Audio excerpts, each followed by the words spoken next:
Et si la vie de Myriam m'était contée? Myriam n'est pas une poupée comme les autres. Elle a un cœur rempli d'amour et de tendresse. Elle avait pour amis les personnages qu'elle croisait au fil de ses lectures. Elle était délaissée dans une bibliothèque à Lille. Personne ne lui prêtait attention. Elle passait des nuits seule entre les étagères, rêvant d'une main tendre, d'un cœur aimant, d'une famille qui lui fasse oublier sa souffrance. Le temps passa, personne ne voulait recueillir cette poupée.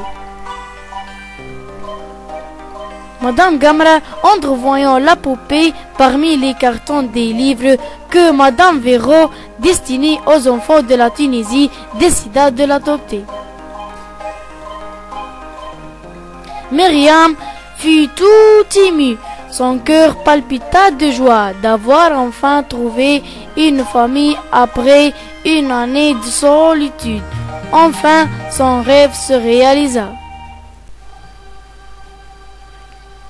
Sa première nuit en Tunisie fut pleine de rêves et de promesses. Elle n'avait pas pu dormir. Ce fut pour elle l'aube d'un jour nouveau, une résurrection. Elle avait pour livre de chevet la paix et le seul combat qui va d'être mené.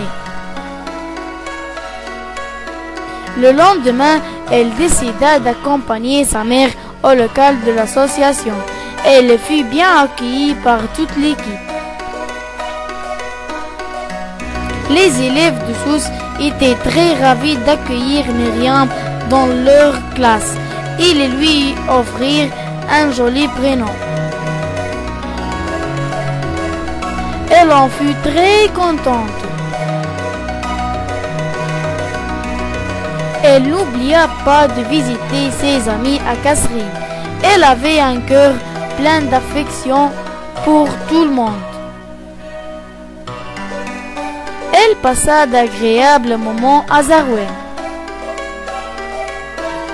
Là, elle rencontra les troubadours et fit la découverte d'un autre monde fabuleux. Férue de technologie, Myriam créa un groupe sur Facebook, Histoire d'une poupée, pour pouvoir communiquer avec ses amis. Ses fans en Irak lui firent un joli portrait.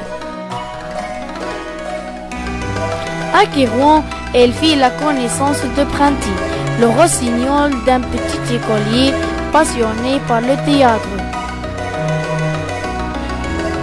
Elle rencontra aussi d'autres messagers de paix.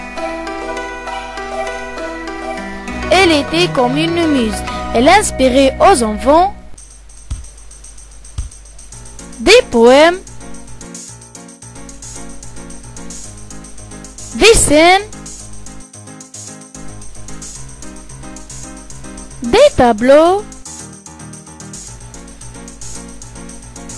et des mélodies.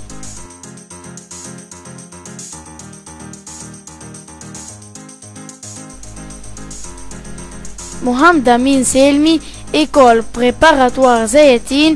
Bon voyage Myriam.